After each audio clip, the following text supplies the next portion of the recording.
Bien sûr, d'abord l'Est de la métropole. L'Est se développe de façon extrêmement forte, d'abord parce qu'il y a encore des fonciers disponibles, parce qu'il y a des lignes fortes de transport qui permettent d'envisager les mobilités autrement qu'uniquement par la voiture, et ça c'est un enjeu extrêmement fort, y compris en qualité de vie, en qualité de l'air.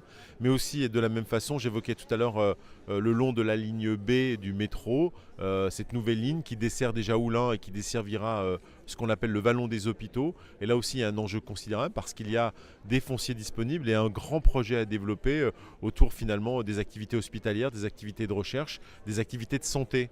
Et puis, il y a un élément extrêmement fort, c'est ce que j'évoquais tout à l'heure, le déclassement de la 6 à 7.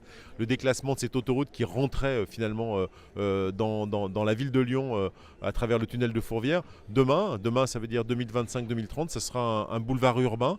Et donc, bien évidemment, tout le long de ce territoire, c'est 16 km quand même, hein, des projets vont pouvoir se développer et envisager bien autrement. Imaginez une autoroute qui n'en est plus une, qui devient un boulevard, et derrière c'est un morceau de ville qui se construit tout autour. Et donc là aussi c'est un développement extrêmement fort pour notre métropole.